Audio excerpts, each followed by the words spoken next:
नमस्कार। छत्तीसगढ़ की तमाम बड़ी खबरें लेकर हाजिर हैं। आप देख रहे हैं खबर अपने सीजी की और आपके साथ मैं हूं आसिफ शेख। बुलेटिन की शुरुआत करते हैं छत्तीसगढ़ की इस वक्त की 3 बड़ी खबरों के साथ। पहली बड़ी खबर, छत्तीसगढ़ के मुख्यमंत्री रमन सिंह ने नारायणपुर जिले को सौगात दी है। सीएम ने यहां 68 करोड़ रुपए के निर्माण कार्यों का लोकार्पण और भूमि पूजन किया। मुख्यमंत्री ने इस दौरान आयोजित सामूहिक विवाह समारोह में शरीक होकर नवविवाहित 201 जोड़ों को अपना आशीर्वाद दिया। दूसरी बड़ी खबर, कोंडागांव पुलिस ने 4 हार्डकोर नक्सलियों को गिरफ्तार किया है। गिरफ्तार चारों नक्सलियों के नाम भागचंद, कुलराम, सिदेन उर्फ सिंधु और लाल सिंह है। पुलिस के मुताबिक पकड़े गए नक्सली कई बड़ी वारदातों में शामिल रहे हैं। और तीसरी बड़ी खबर, जांजगीर चांपा में डबल मर्डर से सनसनी फैली हुई है। पत्नी के चरित्र पर शक में अंधे होकर एक शख्स ने 2 मासूम बच्चों की गला दबाकर हत्या कर दी। दिल दहला देने वाली यह घटना पामगढ़ थाना क्षेत्र के पकरिया और बोरसी की है। पुलिस ने आरोपी लोकनाथ की निशानदेही पर दोनों शवों को बरामद कर लिया है। जांजगीर चांपा का सिमी कनेक्शन, जी हां, सुनने में आपको अटपटा जरूर लगे, लेकिन यह सनसनीखेज खुलासा किया है ओडिशा के राउरकेला से लौटी जिला पुलिस की टीम ने। दरअसल जांजगीर चांपा जिले की पुलिस राउरकेला में पकड़े गए खंडवा जेल ब्रेक के आरोपी सिमी आतंकियों से पूछताछ करने गई थी। इस दौरान सिमी आतंकियों ने जांजगीर चांपा में करीब 1 महीने तक आने जाने की बात कबूली है। आतंकियों ने पूछताछ में बताया कि उनकी योजना जिले के कुछ बैंकों को लूटने की थी, जिसके लिए उन्होंने 1 महीने तक रैकी की, लेकिन भीड़ भाड़ वाला इलाका होने की वजह से उनका मंसूबा कामयाब नहीं हुआ और इसी बीच राउरकेला में वो गिरफ्तार भी हो गए। सिमी के आतंकी ट्रेन से जांजगीर चांपा आते थे और बैंकों की रैकी कर फिर वापस राउरकेला लौट जाते थे। पूछताछ में आतंकियों ने बताया कि उनके निशाने पर जांजगीर स्टेट बैंक और सारागांव स्टेट बैंक थे। में और चांपा में, जांजगीर में बैंक की रैकी की, जहाँ पे वो घटना को अंजाम दे सके, लेकिन भीड़ भाड़ होने की वजह से और थोड़ा सा उनको बहुत उचित नहीं लगा, तो वो और भी कुछ जगहों पे उन्होंने रैकी की। और फिर जो सारागांव में उन्होंने थोड़ा सा स्टाफ कम पाया, तो वहाँ के लिए उन लोग प्लान कर रहे थे और इसी दौरान वो बीच में उन लोग राउरकेला में पकड़े गए और वो घटना को अंजाम नहीं दे पाए। पूछताछ के दौरान उन्होंने इस ज़िले में या स्टेट में उनका कोई कांटेक्ट होने का या उनका कोई संगठन के कुछ लोगों के होने के लिए उन्होंने मना किया कि उनका कोई इस तरीके का नेटवर्क या कोई सोर्स यहाँ पर नहीं था। देवेश तिवारी, जी मीडिया संवाददाता, इस वक्त इस बड़ी खबर पर हमारे साथ जुड़ रहे हैं। देवेश, यहां से दोहरा फेल्योर समझ में आता है। सबसे पहले यह कि राउरकेला से बड़ी आसानी से जांजगीर चांपा सिमी के आतंकी घूमते रहे, लेकिन उनके बारे में कोई इनपुट नहीं मिला, उनके बारे में कोई कानो कान खबर किसी सुरक्षा एजेंसी, किसी खुफिया एजेंसी को नहीं हुई। और दूसरा ये, बैंकों को कितनी आसानी से उन्होंने रैकी की, लूटने की घटना की प्लानिंग की जा रही थी। जाहिर है कहीं ना कहीं उन्होंने खामियां पाई होंगी, तभी उनके हौसले इतने बुलंद थे। देखिए, जांजगीर में जिस जगह पर स्टेट बैंक ऑफ इंडिया स्थित है, उसके चंद कदमों की दूरी पर वहाँ का तहसील कार्यालय है, वहाँ से कलेक्टेड चंद कदमों की दूरी पर है और जो एसपी कार्यालय वो भी बहुत दूर नहीं है। ऐसे में पुलिस के नाक के नीचे कहा जा सकता है कि आतंकी जांजगीर चांपा में घूमते रहे। चांपा के स्टेशन पर वो अपनी जो चोरी की मोटरसाइकिल है वो रखा करते थे और वहाँ से निकलकर पूरे जिले की वो रेकी करते थे। सारागांव भी इस दौरान जो डकैती की योजना बनाने के लिए, रेकी करने के लिए दोनों आतंकी गए हुए थे, वहाँ पर भी इनको गिरफ्तार नहीं कर सका। आखिरकार राउरकेला में जो वहाँ की स्पेशल एक्शन ग्रुप जो है पुलिस की, उसने और जो वहाँ की लोकल पुलिस, उन दोनों ने मिलकर इसको गिरफ्तार किया है। दोनों आतंकी एनआईए के निशानदेही पर थे। एनआईए लगातार इनकी जाँच कर रही थी कि इनकी गिरफ्तारी को लेकर एनआईए कोशिश कर रही थी। इस बीच राउरकेला से दोनों आतंकी जो हैं वो गिरफ्तार हुए, लेकिन एक बार फिर जो यहाँ की सुरक्षा व्यवस्था, यहाँ की जो खुफिया एजेंसियां हैं, उनकी पोल खुलती नजर आ रही है कि जो स्टेशन पर जो स्टैंड होते हैं, खासतौर पर वहाँ पर इस तरह के लोगों की आवाजाही बनी रहती है। वहाँ पर लोग अपने वाहन पार्क करते हैं और आसानी से लेकर चले जाते हैं। जो वाहन की ओर से इस्तेमाल किया जा रहा था वो वाहन भी चोरी का था और चांपा रेलवे स्टेशन पर स्टैंड में दोनों वाहन को रखा करते थे। ऐसे में एक बड़ी चूक यहाँ पर कहीं छत्तीसगढ़ पुलिस का फेल्योर कहा जा सकता है। लेकिन इन सबके बाद भी अब क्या कुछ पुलिस सोचती है, क्या इस तरह की चीज़ें जो घटनाएं घटित होने वाली थी उन्हें तो फिलहाल रोक लिया गया, क्योंकि राउरकेला पुलिस उन्हें गिरफ्तार कर लिया, तो छत्तीसगढ़ में कोई बड़ी अनहोनी जो है सारागांव में देखने को मिल सकती थी। जी बहुत शुक्रिया इस तमाम जानकारी के लिए। देवेश इस वक्त इस बड़ी खबर पर हमारे साथ जुड़े हुए थे। देवेश तिवारी, जी मीडिया संवाददाता, बड़ी खबर पर जानकारी दे रहे थे। उधर जांजगीर चांपा में डबल मर्डर से सनसनी फैल गई है। पत्नी की चरित्र पर शक में अंधे होकर एक शख्स ने 2 मासूम बच्चों को मौत के घाट उतार दिया। दिल दहला देने वाली ये वारदात पामगढ़ थाना क्षेत्र के पकरिया और बोरसी की है, जहां रहने वाले लोकनाथ टंडन अक्सर अपनी पत्नी के चरित्र पर शक करता था। लोकनाथ को शक था कि उसकी पत्नी के उसके ही एक रिश्तेदार से अवैध संबंध है। इसे लेकर पति और पत्नी के बीच अक्सर झगड़ा होता रहता था। घटना वाले दिन लोकनाथ ने प्रतिशोध की भावना में आकर अपने ससुराल पक्ष के रिश्तेदारों के 2 बच्चों की गला दबाकर हत्या कर दी। वारदात को अंजाम देने के बाद आरोपी ने थाने जाकर सरेंडर भी कर दिया। पुलिस ने आरोपी लोकनाथ की निशानदेही पर दोनों बच्चों के शवों को बरामद कर लिया है। देखने से प्रथम दृष्टया प्रतीत हो रहा है कि बच्चों की हत्या की गई है। सूचना पर तत्काल मामला पंजीबद्ध किया गया। घटना के संबंध में संदेहियों से पूछताछ जारी है और अभी तक जो जानकारी प्राप्त हुई उसके मुताबिक घटना संभावित है कि अवैध संबंधों की वजह से की गई, परंतु जब तक साक्ष्य इकट्ठा नहीं हो जाता तब तक कंफर्म नहीं कहा जा सकता और इसमें संदेही से पूछताछ की जा रही है।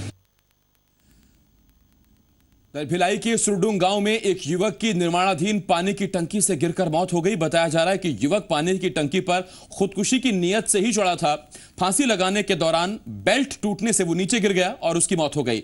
मौके पर पहुंची पुलिस ने मृतक कृष्ण कुमार निर्मलकल की जेब से सुसाइड नोट बरामद किया है। सुसाइड नोट में किसी लड़की के नाम का जिक्र है और साथ ही लिखा है, मैं फिर आऊंगा, मेरा रास्ता देखना।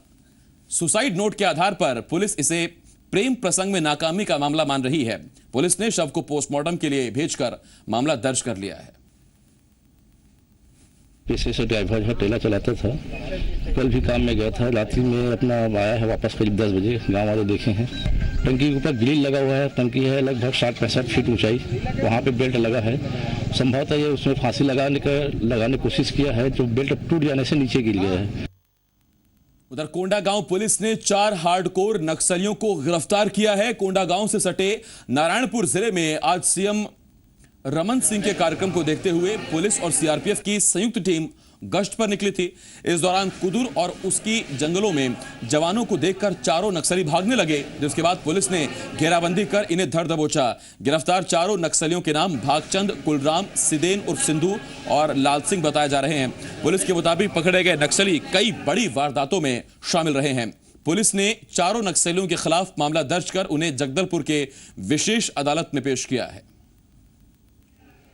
पार्टी को देख करके कुछ लोग भागने लगे, उन्हें घेराबंदी करके 2 लोगों को पकड़ा गया और उन्हें पूछताछ की गई। पूछताछ पर नक्सली मामलों में अपराधी होना ज्ञात हुआ, जिन्हें हिरासत में लेकर के थाना आए और इनकी पूछताछ कर अपराध सिद्ध होने पर गिरफ्तारी आज की जा रही है और इन्हें जेल दाखिल कराया जाएगा। उधर गरियाबंद के देवभोग इलाके के रहने वाले भोले भाले लोगों को अंधविश्वास के चलते जमकर लूटा और ठगा जा रहा है। इलाके में मौजूद कई बाबा किसी भी बीमारी के शर्तिया इलाज की गारंटी देकर लोगों को ठग रहे हैं। अब तो आलम यह है कि लोग अस्पताल जाने की बजाय इन्हीं बाबाओं के दरवाजे पर लाइन लगाकर खड़े रहते हैं और ये बाबा इलाज के नाम पर मरीजों को दागते हैं, चाबुक से पीटते हैं या फिर उनके बाल खींचते हैं।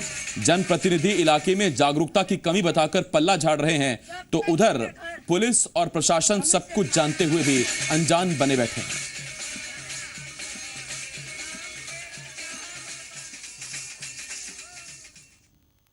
जो भी श्रद्धालु भक्त आते हैं तो माँ का दर्शन के लिए आते हैं। रोगी, जोगी, भूत हो, प्रेत हो, कोई भी आते हैं, रो करके आ रहे हैं तो हंस करके जा।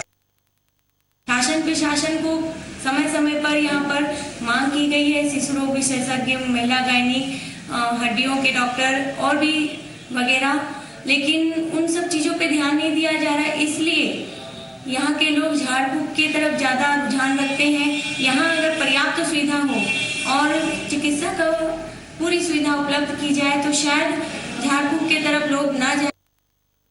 विभाग की तरफ से यही पहल हुआ कि संबंधित जो कार्यकर्ता हैं जिसके फील्ड में उनको एक्टिवेट किया गया है कि इस तरह से केसेस जो हैं, जो काला नस है, ये भ्रांतियाँ हैं, जो बच्चा जिसका लो वेट रहता है उसका ही वो जो वेन रहता है वो सुपरफिशियली स्किन में दिखता है, उसको ही लोग काला नस करके उसको अखबार है उस संबंध में हम लोग प्रचार प्रसार करके ये सब चीज़ को पब्लिक को और उसके परिजन को सबको बता रहे हैं।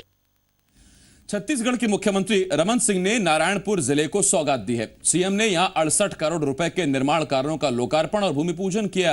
मुख्यमंत्री ने इस दौरान आयोजित सामूहिक विवाह समारोह में शरीक होकर नवविवाहित 201 जोड़ों को अपना आशीर्वाद दिया। 57,000 रुपए 3 लाख पहुंचना नारायणपुर योजना के अंतर्गत 3 हितग्राहियों को 4 लाख रुपए की राशि दी जा रही है। छत्तीसगढ़ के मुख्यमंत्री रमन सिंह के नारायणपुर दौरे का जिला कांग्रेस कमेटी और एनएसयूआई ने रैली निकालकर विरोध किया। सीएम के कार्यक्रम स्थल का घेराव करने जा रहे कांग्रेस कार्यकर्ताओं को पुलिस ने बस स्टैंड पहुंचने पर रोक लिया। इस दौरान पुलिस और कांग्रेस कार्यकर्ताओं के बीच धक्का मुक्की हुई। पुलिस ने इस दौरान आंदोलनकारी कई कांग्रेस कार्यकर्ताओं को एहतियातन गिरफ्तार किया। बालोद में महिला एवं बाल विकास विभाग की ओर से मुख्यमंत्री सामूहिक कन्या विवाह योजना के तहत 52 जोड़ों का विवाह करवाया गया, लेकिन इस आयोजन में सरकारी व्यवस्थाओं की पोल खोलकर रख दी।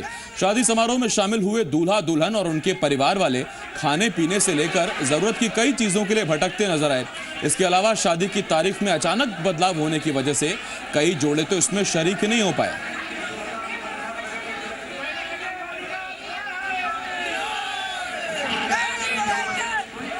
पूरे प्रोग्राम में विभाग की बड़ी लापरवाही देखने को मिली। दूल्हा दुल्हन को भेंट दिए जाने वाले सामान में भी बड़ी गड़बड़ी देखने को मिली। जहां दूल्हे को दिए जाने वाले कुर्ते धोती सही नाप के ना होने से जोड़े उन्हें पहनने से बचते दिखे, तो वहीं दुल्हन को दी जाने वाली साड़ी ब्लाउज में भी गड़बड़ी देखने को मिली। इस वजह से कुछ दुल्हनों ने शादी का जोड़ा पहनने से ही इनकार कर दिया।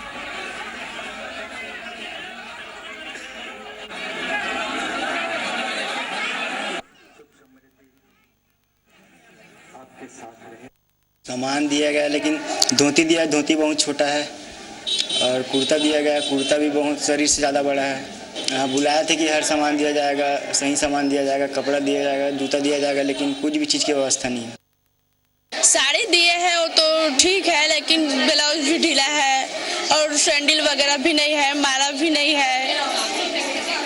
क्या बोल के बुलवाए थे आप लोग को यहाँ पे? हम लोग को ये बोल के बुलाए थे कि यहाँ हर चीज का व्यवस्था मिलेंगे, लेकिन वैसा तो कुछ नहीं है। बदइंतजामी का आलम यह था कि शादी समारोह में शामिल परिवार वालों को खाना भी नसीब नहीं हुआ, जिसकी शिकायत उन्होंने क्षेत्रीय विधायक से की। देर शाम विभाग की मंत्री रामशीला साहू ने सामूहिक विवाह समारोह में पहुंचकर शादीशुदा जोड़ों को आशीर्वाद देकर चेक वितरण किया। उन्होंने लापरवाही के आरोपों से इनकार करते हुए जोड़ों के परिवार वालों को ही गड़बड़ी के लिए जिम्मेदार ठहरा दिया। बदरी से आए हुए हैं, पानी नहीं मिल रहा है, पानी का सुविधा नहीं है, टोकन दिया है, अपने को खाने नहीं मिल रहा है, बाल बच्चे भूख मर रहे हैं, तो फिर क्या मतलब हुआ भाई? अपने को कहने का मतलब सुविधा देने का, सब आदर से विवाह करने का मतलब ही क्या हुआ? फिर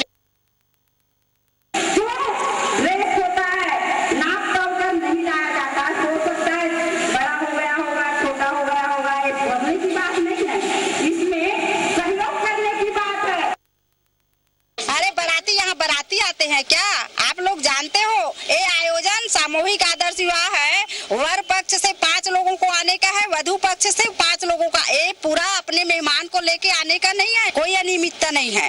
योजना अच्छी है, व्यवस्था भी अच्छा है। किसने कहा आपको गलत है करके?